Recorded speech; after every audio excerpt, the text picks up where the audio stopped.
Mamou découvre le DKB, Damier, Kalenda, Belay, Martiniquais en 2005. Depuis, elle s'y implique en tant que danseuse, puis activement dans sa diffusion et sa valorisation en France hexagonale et principalement sur l'île de France en créant le site de référence en pagebelay.fr. On va dire une page de Belay, pour ceux qui ne comprennent pas le créole. Ayant fait ses premiers pas au sein des deux associations historiques, l'école Belay et Boucan, elle participe à partir de septembre 2011 à l'émission Bouillon culturel de Tropique FM en tant que chroniqueuse Belay pendant 2 saisons. Elle poursuit aujourd'hui cette mission chaque 3e dimanche du mois, bien sûr, sur Fréquence Paris Pluriel avec l'équipe de Conlambi.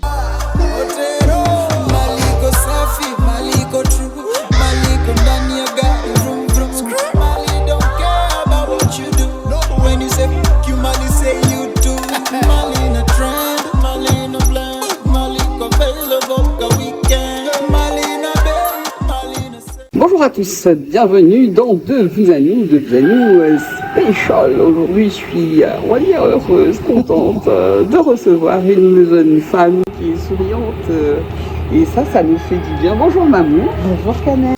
Comment tu vas? Bah écoute, je suis au pays, donc je vais très bien. Justement, durant ton séjour sur l'île, que fais-tu que tu as appris? Alors déjà, me ressourcer. Simplement, la première chose, c'est vraiment, au lendemain de mon arrivée, me lever, aller sur la terrasse de chez maman, écouter les bruits de la nuit qui s'éteignent et ceux du jour qui arrivent. Tu veux dire que tu es levé à 4 heures? Alors oui, quand il y a le décalage horaire pour la première nuit, comme on dit pour le premier dodo, oui, effectivement. Mais voilà, c'est ça, cette sensation de savoir que, voilà, je suis au pays. C'est d'une importance capitale, ton cœur, sa blessure, de fouiller le sol de l'île. Alors, importance capitale, je dirais plutôt, c'est viscéral. Viscéral. Ça donne du sens à ce que je fais, ça donne du sens à ce que je suis, prioritairement. Ne pas revenir en Martinique quand on est né là-bas, quand on a vécu là-bas, c'est vraiment être détaché. Je vais pas dire coupé, mais détaché de ce qui nous fait, de ce que l'on est. Et venir en Martinique, c'est vraiment se ressourcer, en tout cas pour moi. Je fais le plein de vitamine D, sachant que... En parlant de vitamine D, moi je l'ai bien sur moi, mais bon, on apprécie. Je fais le plein de vitamine D et de sons, de couleurs, de senteurs. Enfin, voilà, ça peut être... On peut penser que c'est un peu idéalisé le fait d'être en Martinique, mais c'est vraiment ça. Quand tu sors de la pollution et du gris et que tu arrives ici, tu revis. Les parents sont originaires de quelle commune? Alors, maman est originaire de Petit-Bourg et papa du quartier de Sainte-Thérèse. Petit-Bourg, certes. Bah, ça, c'est la question. Dans cette commune, on dit en général qu'il n'y a rien. Tu dis même à... Non. Petit-Bourg, c'est quand même c'est quand même chargé d'histoire, hein. Pour moi, la première chose qui me vient en tête, c'est rue Cazeneuve de Joseph Zobel. C'est vraiment ça, Rivière-Falais, Petit-Bourg, pour moi, c'est ça. C'est mon histoire aussi, hein. C'est l'histoire de ma famille. C'est là où j'ai vécu les premiers congés bonifiés de papa. Donc, quand tu es chez ta grand-mère, dans une case en tôle et en bois, et que tu dois traverser une cour pavée pour te laver au robinet d'eau froide, voilà, ça, c'est mon histoire à Petit-Bourg. Mais ça sent bon les souvenirs, ça. T'as vu, c'est beau, hein. Mm-hmm. Ah oui, mais c'est tellement bon. On se les a remémorés il y a pas longtemps avec une de mes tantes. Et puis il y a aussi cette fameuse église de Petit-Bourg où justement a eu lieu le tournage de certaines scènes de rue Cazeneuve, réalisé par Rosanne Palsy. Donc non, pour moi c'est un spot instagrammable. Même si aujourd'hui l'église a été reconstruite, mais elle est juste magnifique. Ah, je retiens ça. On va parler des tout premiers pas de ce mouvement. Alors, je voudrais avoir ton ressenti par rapport à cela. Premier pas dans le mouvement. Ça remonte à si longtemps que cela? Ça commence à remonter, oui, c'était en 2005, donc ça fait maintenant 18 ans, donc je suis majeure dans le Belay. Je ne suis plus une bébé Belay. Oui, c'était en 2005 et c'était à Paris. l'école Belay, une des associations historiques de Belay à Paris, avait fait une soirée et l'une de mes cousines y avait emmené. C'est vraiment ça le premier contact, le premier souvenir avec le Belay. Jamais avant. Jamais avant. Et en fait, je suis restée là de 9h à 1h du matin. J'ai vu les gens danser, j'ai ressenti la vibration du tambour, j'ai vu toute la ronde Belay qui était réunie, les énergies, les sourires, les tenues des femmes, la prestance des hommes. Enfin, voilà, c'était vraiment un panel pour moi qui était une découverte et même pas les mots. Et en fait, ma première réaction, ça a été, voilà, ça c'est moi, c'est ça que je veux faire. C'est exactement ça. Et les autres contacts qu'on a pu avoir avec le Belay, c'était... Tu parles toujours de ta cousine et toi? Non, les autres contacts avant, quand j'étais plus jeune, et d'une fois c'était avec notre père, dans le Sorcinet, c'était les disques de Thiény, les vinyles de Thiény qui étaient diffusés. Ouais, passer en boucle. Et les bas moins pères, et Ichou. Voilà, donc tout ça, en fait, on en a été imprégné, sans savoir que c'était vraiment ça le Belay, et qui était codifié, qu'il y avait une histoire derrière, et surtout en mannerie et puis en esprit. Chanter et danser Belay unissait donc nos ancêtres dans l'effort d'éducation. On va remonter le temps. Imagine-moi justement cette scène bien particulière d'un temps, d'un mouvement Belay, au temps des ascendants. Que vois-tu? Là, comme ça, que vois-tu? Je me replongeais dans le film de la rue Cazeneuve. C'est l'image, en fait, qui me vient. C'est l'image qui me vient où on voit justement un damier chanter avec Eugène Menat dans ce film. Et en fait, voilà, si je dois me situer à un moment de notre histoire et si je dois rejoindre entre guillemets mes ancêtres, parce que de toute façon ils sont toujours avec nous de façon verticale, voilà, c'est ce temps-là, après la journée de labeur, quand tout le monde se retrouve, autour du feu ou pas, et que on chante, on danse, on rit, mais surtout on souffle quoi par rapport à la difficulté, à la souffrance de la vie. Le travail a été fait, selon toi, par Joseph Paty, il a été bien fait. En tout cas, pour moi, parce que je sais que c'est alors voilà un mot que j'aime beaucoup, c'est choucraillé. Ça m'a remué. J'avais 11 ans quand j'ai découvert ce film, parce que j'avais déjà lu le livre et j'étais tombée amoureuse de l'écriture de Joseph Zobel. Mais quand j'ai vu le film, pour moi, c'était d'une telle justesse. Et je me dis que Madame Euzhan Passy, oui, elle a fait le travail. Elle n'est pas reconnue à sa juste valeur. Pardon. Bien dit. On dit que l'apprentissage du Belay est un exercice très difficile, mais pourquoi donc? Alors, l'apprentissage du Belay, c'est difficile quand tu dois recevoir la transmission. La transmission en elle-même, elle se fait soit par les associations, soit de manière directe, quand tu es d'une famille issue du Belay. Mais l'apprentissage, ce n'est pas que bouger ses reins, et encore le Belay, c'est même pas bouger les reins, c'est vraiment les pieds. Pour moi, il y a toute une spiritualité autour du Belay. Et si tu ne prends pas en compte cette spiritualité-là, tu ne peux pas lui donner du sens, tu ne peux pas comprendre les codes. Tu ne peux pas savoir comment te comporter devant le tambour, comment être avec ton cavalier, comment te comporter avec la ronde. Et en cela, l'apprentissage du Belay peut être difficile. Et souvent, Belay te donne un billet pas la peine. Ben, moins belle. Le billet pas la peine, moins belle. Le billet pas la peine, c'est que beaucoup de personnes vont dire oui, moi je vais faire du tibois, ouais, moi je vais faire du tambour, ou je vais chanter, machin. Mais chanter Belay, c'est pas chanter, c'est chanter Belay. Il faut avoir une cadence Belay dans la voix, il faut être imprégné des rythmes. Pour danser Belay, c'est pareil, c'est pas Brianna qui tout, c'est vraiment les pas, connaître tes pas de base avant de vouloir faire des variantes, parce que ça on le voit beaucoup malheureusement. Et puis il y a aussi cette façon que tu vas avoir de te comporter avec l'autre. Et puis le sens que tu vas donner aussi par rapport à ce qui nous a été légué. Comportation, c'est ça? Oui, mais se comporter avec l'autre. Exemple. On sait que dans tout microcosme social, il y a des personnes avec qui tu vas avoir des affinités ou pas. Parfait. Ça, c'est normal. Dans le Belay, tu peux avoir des affinités ou pas avec certaines personnes. Ça aussi, c'est normal. Mais quand tu es dans la ronde, et quand tu montes au tombeau, respecte la personne qui est en face de toi. Que tu l'aimes, que tu ne l'aimes pas, c'est une personne qui porte balai avec toi. Donc, s'il doit y avoir critique, qu'elle soit constructive. Et plutôt que critique, il faudrait que ce soit des conseils. Mais si tu sens que tu n'as pas envie de parler à cette personne-là, ne lui parle pas. Fais ce que tu as à faire dans la ronde, en te respectant, et donc en la respectant, et le balai ne s'en portera que mieux. Je suis venu danser Belay, et je dois remonter, je me vois remonter... Faire ta montée au tambour. Ouais, que je sois fâché avec le tambour ou pas, je dois faire ce que j'ai à faire. Mais il arrive souvent que, entre eux, ce genre, on se fâche. Il peut y avoir, tu peux par exemple, toi, être une dame Belay, avoir eu un problème avec telle ou telle personne, même avec le cavalier qui va tomber en face de toi dans le carré. Et c'est là, en fait, que moi, je trouve, alors, des personnes trouveront probablement que je suis naïve, je sais que c'est là que Belay dénoue les situations. Oui, tout à fait. Et fait bouger les lignes, du coup. Et pareil, si par exemple, tu montes au tambour et que c'est un cavalier, un tambouiller qui n'aime pas ta façon de danser, ta façon d'être, je ne sais pas, tu sais, c'est des choses qui peuvent arriver.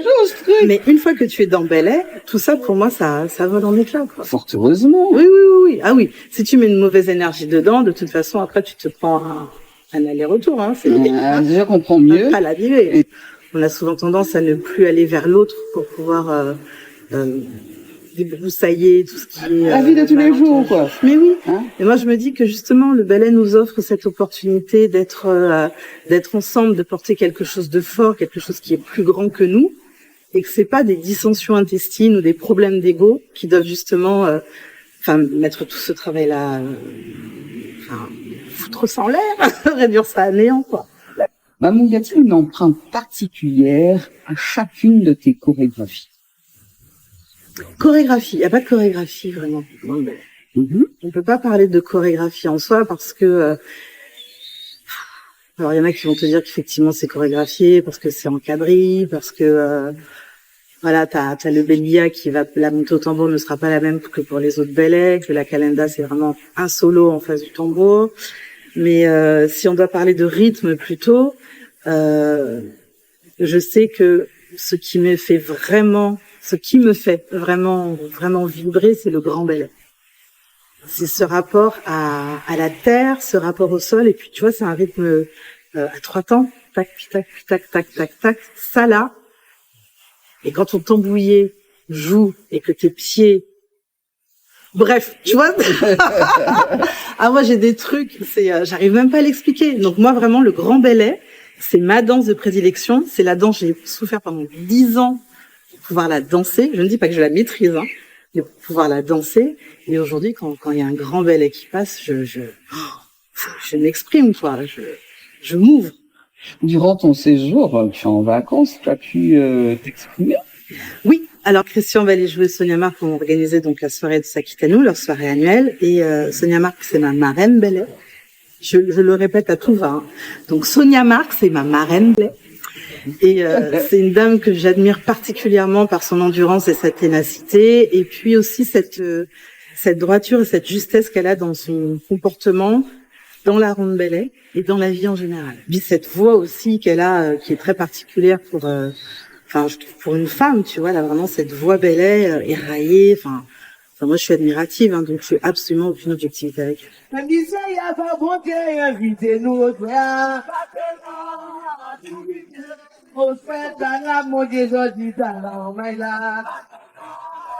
C'est la question que je me pose. Ok, je vois Mamou danser le ballet, jamais la voix.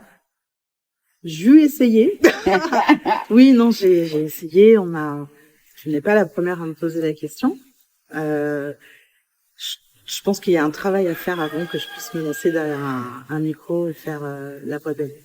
Il y a un travail de ce dont je parlais, la cadence ballet. Parce que pour moi, quand tu es une vraie voix ballet, si t'as pas de tambour, tu peux faire danser les gens. C'est ça. Et je l'ai pas encore, parce que ma voix est encore un peu trop gentille. Est-ce que tu peux me prendre un exemple de chant comme ça? Alors, il y a peut-être le « À doux moment » de Sonia Marc, que j'ai entendu. Donc, c'est À doux moment, si vous pas malade, pas pleine. À doux moment, si vous pas malade, pas pleine. Si vous pas malade, pas pleine. Si vous pas malade, pas pleine. Si vous pas malade, pas plairé. Il faut que ça sorte du fond du cœur, ce truc. Il faut que ça remonte. Ah tu ouais. vois. Et moi, pour l'instant, c'est gentillet. Tu vois, c'est encore en mode continu. Voilà. Donc, il faut que ça sorte. Je comprends mieux. Voilà. Donc, tu me disais, oui, est-ce que j'avais pu m'exprimer ici? Alors, je suis allée donc à la soirée de Sakitani. Et oui, j'ai pu danser 3 danses parce que je me suis fait récemment opérer de la hanche. Mais du coup, mon amplitude, je commence à la réapprivoiser. Et puis, je suis allée aussi à un moment ballet de LTBM au Marin. Et là, j'ai pu danser aussi 3 danses. Mais j'ai toujours eu droit à mon grand ballet. Et donc, moi, une fois que mon grand ballet a été dansé, je laisse la place aux autres. Mission accomplie. Mission accomplie. La voie de l'homme, en général, c'est d'accomplir l'humanité, de prendre conscience de soi-même. Prends-tu conscience de toi quand tu danses le ballet? Je prends conscience de moi tout le temps. Je suis tout le temps présente et attachée à ce que je fais, à ce que je suis tout le temps. Le ballet, c'est encore une expérience à chaque fois où je me transcende un peu. Tu vois, c'est pas comme si je sortais de moi parce que je suis vraiment ancrée en moi. Mais oui, je suis présente parce que je suis ancrée dans ce que je fais tout le temps. Il n'y a pas de transformation. La transformation s'est faite au fur et à mesure. D'accord. Donc, tu restes toi. Je suis moi. Voilà. Mais, si tu... il y a tellement de choses à dire. Canal, franchement, tu mets ça à un sujet du bac, vous avez 4 heures, j'ai pas assez de 4 heures. Quand tu danses ballet, quand tu vis ballet, tu es toi, mais tu n'es pas toi tout seul, parce que quoi qu'il en soit, les ancêtres t'accompagnent dans ce que tu fais. Si tu sais ce que signifie la ronde ballet, si tu prends conscience vraiment de toute cette spiritualité qui accompagne à chaque fois, oui, t'es transformé. Et puis le ballet guérit, il guérit l'âme, il guérit le corps. C'est presque une entité, une entité en soi. Voilà, tu vois, je dis pas le ballet, je dis souvent ballet, parce que vraiment c'est ce que l'on a, ce dont on a hérité, et c'est ce qui est l'identité martiniquaise, c'est ce qui est notre identité à nous qui sommes l'Otbo, comme on aime souvent nous le rappeler. Mais en attendant l'Otbo, le travail se fait, et il se fait même très bien. Donc, qui a tendance à te rappeler ce genre de choses? Souvent ici. Ici, on a tendance à nous rappeler qu'on est Mama et Lotbo. Souvent, on m'a rappelé que je n'avais pas la légitimité de faire ce que je faisais, parce que je suis née là-bas, j'ai été élevée là-bas, je ne suis pas d'une famille issue du ballet. Ah ouais? Ouais. Ça a été mes débuts. Et tout à l'heure, quand j'ai dit que maintenant je suis majeure dans le ballet, c'est parce qu'on m'a souvent dit que j'étais une bébé ballet. Et je trouve ça je prends ça moi plus comme une insulte, de dire que quelqu'un est un bébé ballet, parce que on est tous en chemin. Même après 18 ans, moi je sais que je suis toujours en chemin. Donc pas parce que tu as 30 ans de ballet que tu es déjà arrivé là où tu devais arriver. Parce que ballet, c'est en fil sans fin. Et puis, on sait tous que, quelle que soit la route qu'on emprunte, elle peut être sinueuse. L'autre, alors je sais pas si c'est arrivé avant l'autre, mais pour moi le ballet c'est une histoire de partage. Oui. Qu'on soit petit ou qu'on soit grand, nous ne formons qu'un. Enfin, c'est ça, c'est exactement l'esprit ballet. Donc quand on te parle de l'esprit ballet, de Yonalot, Yoné pilote, c'est ça normalement. C'est. Ouais, non, mais je comprends pas l'histoire. Tu es bien originaire de Lille. Pourquoi pas les créoles? Oui, moi, pourquoi pas les créoles. J'ai même été juré au bac pour le créole à Paris. D'accord. Donc, pourquoi pas les créoles? Le pays a un didon. Maman, c'est Jean et Petit Bout. Papa, Jean-Sainte-Thérèse. Jean-Sainte-Thérèse. Ou c'est mon ici qui a fait que. Voilà quoi. Des gens rencontrés, ils ont fait un riche. et ça t'est pour faire comme ça, mais originaux, c'est bien ici. Hein. Parce que c'est mon nom, il y a une image que vous mettez en l'étiquette, en les chaque. C'est comme ça, et puis il n'y a pas sipoté. Nous devons qui payer content. Il n'y a pas sipoté, nous paye fait et nous ça fait travail là, l'autre bord. Mais heureusement, fait et ça fait travail là l'autre bois pour montrer justement les mamans là qui ça nous y est. La diaspora si qui a raisonné, Jessica rayonnait. Ça, c'est aucun ça en créole. Mais c'est parce que maman est là-bas qui a fait tout ce travail-là. C'est en seul peuple qu'ici soit au Canada. Mais ça va, imaginez, moi qui vis au Canada, en bas, il faut dire, moi, je suis content, je vois un monde comme moi qui aimait Racine Béa. En quoi est-ce un art de vivre, le Bel Air? Selon toi, bien sûr, hein, tu ne parles pas au nom des autres. Ah oui, selon toi. Selon moi. Selon moi, le Bel Air, c'est un art de vivre parce que la façon dont tu te comportes dans le Bel Air, c'est la façon dont tu te comportes dans la vie. Si tu veux, Bel Air Cabaret Larel. Quand j'étais enseignante, parce que j'ai quitté l'enseignement il y a peu, le Bel Air me permettait d'avoir une direction, un chemin avec les élèves que j'avais en face de moi. Je faisais en sorte qu'il y ait cet esprit d'équipe, cet esprit de groupe, qui est ce respect mutuel aussi des anciens, donc des enseignants, des animateurs. Et dans ma vie personnelle, c'est toujours le respect de la personne qui est en face de moi. Que ce soit une personne que je connaisse ou pas, quelle est ma couleur de peau ou pas, qu'elle soit de ma culture ou pas, le Bel Air, moi, m'a enseigné vraiment que le respect, c'est la base, c'est ce qui est fondamental. Ah, tout le monde te voit pour une Bel Air. Et puis il y a aussi cet esprit de solidarité. C'est-à-dire que tu vois quelqu'un dans le besoin, même si matériellement tu ne peux pas l'aider, un soutien moral, ça n'a jamais tué personne. Au contraire.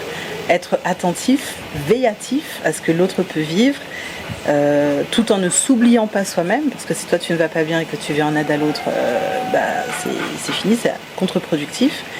Et en cela, le Bel Air, pour moi, c'est un art de vivre. C'est une façon d'être. Parce qu'avant de faire, il faut être.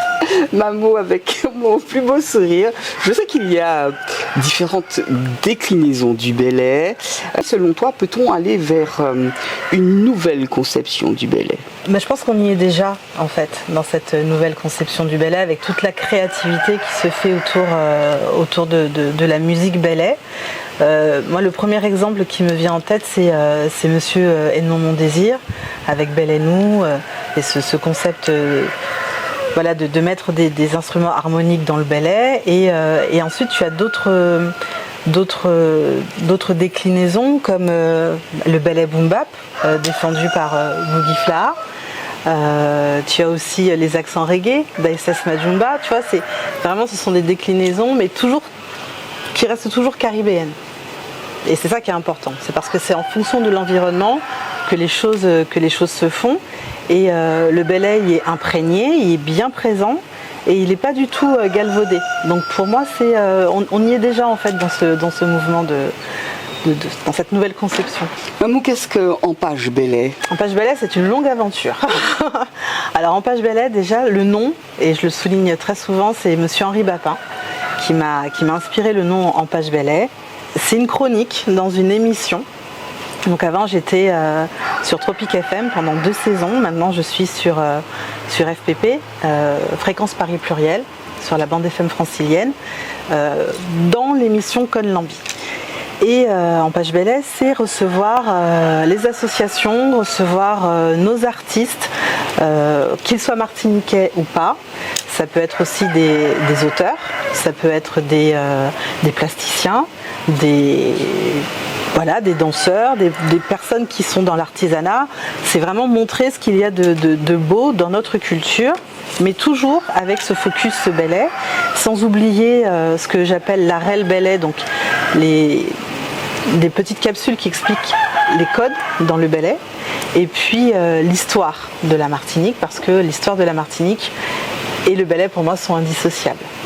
Voilà, je ne dirais pas que systématiquement à chaque grand combat le tambour Bel Air a résonné, mais je sais qu'en tout cas l'esprit Bel Air était présent dans tous les grands combats des Martiniquais. Les 14, 15 et 16 juin prochains est organisée la biennale Bel Air sur scène. Ah ma chère, d'où est venue cette idée originale? Parce que franchement... Wow, la biennale Bel Air sur scène, c'est un petit bébé que je couve depuis... j'ai oublié le nombre d'années. Mais j'y pense vraiment très sérieusement depuis 6 ans. J'aurais dû lancer le projet l'année dernière, mais pour des raisons de santé, j'ai décalé L'année dernière, non, en 2023, mais pour des raisons de santé, j'ai dû décaler à 2024. Et si tu veux, quand on est en région parisienne, on a souvent des grandes journées culturelles. On a souvent que les gens appellent festival, mais qui n'en sont pas, à mon sens. Même la définition de festival, c'est pas tout à fait ça. Et c'est souvent Belley et Gros Cas. Le Belley n'a jamais eu sa place à lui. On lui a jamais donné ses lettres de noblesse. On ne l'a jamais installé au cœur de Paris véritablement pendant 3 jours pour qu'il puisse prendre toute sa place. Et c'est ce que je veux offrir en fait au Belley. Et surtout aux personnes qui devront venir. 3 jours? Comment ça va se décliner ce truc? 3 jours, ouais. 3 jours c'est ambitieux, mais 3 jours c'est faisable. Alors 3 jours. Et toc. Alors 3 jours, la première soirée, parce que ce sera une première soirée le vendredi, ce sera une conférence, ce que j'appelle moi une conférence illustrée, Oui. avec Daniel Barduri, Sonia Marc et Jessica Orsinet. Donc Daniel Barduri, pour moi c'est Maître Thibois. Sonia Marc, qu'on ne présente plus, qui est danseuse, chorégraphe, et Jessica Orsinet, qui est doctorante en anthropologie de la danse. D'accord. Jessica Orsinet, c'est ma sœur.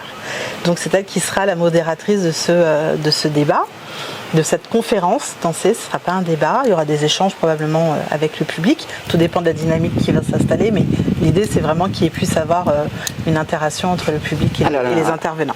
Alors moi, c'est très important. Dans une salle, d'accord, les gens viendront, ils vont prendre leur place, ça se passe comme ça. Ouais. Et Sonia, Daniel Barduri et Jessica Orsinet. on parle Belley. On va parler Belley. On va parler de la créativité dans le Belley. La créativité dans le Belley. C'est le fil conducteur du festival. Bien. Deuxième jour. Waouh! Alors, deuxième jour, masterclass. Qui est donné par qui? Alors, ce ne sont pas des ateliers d'initiation, vraiment, c'est des masterclass. Que moi, j'imagine un peu vraiment comme une présentation du parcours des intervenants et une mise en pratique de ce qui va être proposé. Donc la masterclass, la première ce sera une masterclass tambour avec Alain Pinel-Ferréol. Wow! Que j'ai rencontré il n'y a pas longtemps. Et la deuxième masterclass, ce sera une masterclass Fidji Belley, donc à deux, le couple Belley avec Daniel Barduri et Stella Gonis. Eh bien, ça veut dire que les mounons que vous finissez, il y aura parti par l'autre bord. Oui, c'est ça. Je fais venir 8 artistes de Martinique. Troisième jour. Le deuxième jour n'est pas fini. Belle. Deuxième jour donc pour la soirée, donc soirée concert et danse, musique et danse. On aura une ouverture, la ronde tambou avec l'association Bambou Créole, qui est mon association filleule Belley, parce que je suis marraine Belley moi aussi. Et c'est un grand honneur pour moi, menée par Israël Lagier, dite Zayou. Et donc il y aura une ronde de tambour qui va ouvrir la soirée. Ensuite on aura une pièce chorégraphique d'une 30aine de minutes proposée par Fusion Belka. Donc Fusion Belka, c'est une association francilienne basée à Massy, menée par Josette Pépin, qui est une chorégraphe... Si moi bien comprendre, ces gens ici. C'était vraiment important pour moi de ne mettre que des Martiniquais à l'affiche. Bien. Et donc il y aura cette pièce chorégraphique de Fusion Belka et ensuite le concert avec en 2 temps, donc 45 minutes et 45 minutes avec Ices Majumba et Boogie Flower. Bien. Voilà. Et le backing band, donc le directeur musical de ce festival, c'est Troisième jour. donc le troisième et dernier jour, ça va s'ouvrir avec une pièce chorégraphique de l'école Belley, où j'ai fait mes premiers pas. Et c'est une façon pour moi aussi de les remercier, en Ile-de-France, en tout cas mes premiers pas en Ile-de-France. Et ensuite on aura monsieur Jackie Bajal, puis Stella Gonis. Et on clôturera cette troisième soirée avec un moment que j'ai appelé Vibration Belley, parce que c'est ni un moment Belley ni une soirée Belley. Et la maîtresse de cérémonie de cette Vibration Belley, ce sera Sonia Marc. Bien. Quelles sont les personnes qui vont vous accompagner, très cher? Alors le backing band est en cours de finalisation, mais j'ai délégué monsieur Hervé Selcal pour que ce soit que des artistes martiniquais, que des guitaristes, bassistes, choristes, que des Martiniquais, vraiment. Mais pour l'instant, c'est en train de se faire. Tranquillement, sereinement. Ouais. Mais attends, à la programmation, il n'y a pas que toi. La création même du festival, c'est que moi. Ma fille. Tu es plus courageux. Ah oui, merci beaucoup. On m'a déjà dit Marie, mais ça va, j'ai une confiance en fait qui me dit que voilà, ça doit être fait. Et puis, au pire, si ce n'est pas fait cette année, ce sera juste reporté. J'ai entendu parler de la programmation, mais quelle est ton intention, très chère, par rapport à tout cela? Ah, mon intention, comme je l'avais dit précédemment, c'était vraiment de donner sa place au ballet au cœur de Paris.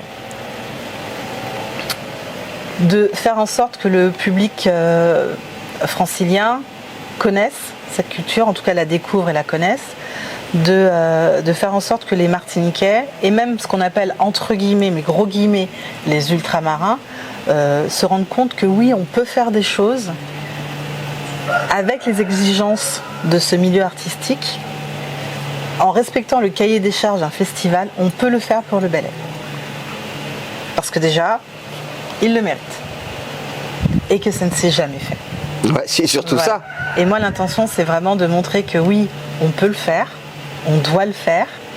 Et puis, il y a aussi toute cette notion de partage et cette transmission qui sera tout au long du festival. Cette biennale se situera où? Alors, elle se situera idéalement dans le 11e et le 18e arrondissement. Je suis encore en pourparlers avec les salles. Donc, pour l'instant, je ne vais pas faire d'annonce. Mais c'est vraiment dans Paris intramuros. Bien. Excusez-moi, madame. Pour une manifestation comme ça là, il faut des partenaires. Oui. Excuse-moi parce que j'ai entendu parler des billets d'avion. Il faut leur donner à boire et à manger. Oui, oui. Et il faut les payer aussi, je pense. Oui, bien sûr. Les partenaires arrivent. Les partenaires arrivent. Les choses sont en train de se négocier à l'heure où on parle. C'est vrai que les gens prennent beaucoup de temps et puis moi j'ai commencé à démarcher début septembre. Donc, mais j'ai vraiment mis le paquet début septembre. La com, hein? Oui. Et puis, la com est en train de se développer maintenant. Mais on va parler de partenariat financier. Pourquoi lancer en lettre chien bagaille pour... Si, alors il y a une cagnotte sur Hello Asso. Donc si on tape Hello Asso, la voix égale, sur internet, on va tomber dessus. On ajoute la voix égale. Hein? Oui, la voix égale. En français, c'est écrit en français, hein, c'est pas écrit en créole, la voix égale. D'accord. On va tomber sur la cagnotte, donc qui va permettre de financer en partie et prioritairement le graphiste et le community manager. On arrive à la fin de cette émission, quand même te demander de nous accorder le dernier mot, la dernière phrase. En tout cas, merci d'être venu, c'était un plaisir. Merci pour l'invitation, Canel. Absolument de rien, ça va du tchè, ça va boudoum, boudoum. Au palais quoi? Je ne sais pas si je pourrais m'y rendre, mais ça aurait été un plaisir de me rendre à cette biennale. Souhaiter, ça a marché. Ça va se faire. Ok, et bois pour nous aller. Merci. Je te concède le dernier mot. Le ballet se vit en Martinique, il se vit aussi en Hexagone. Et en Hexagone, il y a de belles choses qui se font. Mais pour que ça ait du sens, il faut que la Martinique vienne à nous. Et c'est ce que moi je propose avec la Biennale Ballet sur scène, la première qui se fera au cœur de Paris. Mon maï, moi en pâle, moi en fosse, mon pas faille moi en faille ballet. Et c'est vraiment un travail que je fais dans l'intérêt commun. De toute façon, si on fait ballet pour se servir soi, on n'y arrive pas. Donc, Hello Asso, la voix égale, il y a 2 cagnottes. Vous pouvez donner des dons pour le fonctionnement de l'association ou des dons pour le festival. Et tout est déductible parce que c'est une association déclarée d'intérêt général. Les artistes qui viendront n'ont jamais eu de scène en fait sur Paris parce qu'il est souvent difficile de faire sortir les artistes du territoire martiniquais. Et donc c'est en ça que pour moi c'était important de leur offrir cet espace-là. Et si j'ai appelé ça biennale, c'est parce que dans 2 ans il y aura une 2e édition et qu'elle ne peut être pérenne que si on soutient vraiment les artistes qui feront ce déplacement et qui viendront à nous sur la région parisienne. Pour cela, on te remercie, Mamou. Merci. Moi, je vous remercie. Merci d'être venu dans cette émission. Et puis, merci d'organiser. Parce que quand tu organises comme ça, c'est pour nous. Oui, je ne le fais pas pour moi. Hein. C'est pour nous. Les gens ont peut-être tendance à croire. Hein, de quelle loi hein, mais tu le fais avant tout pour nous. Merci pour cela. Merci. Tiens, Bétier. Vous-même, j'ai tout.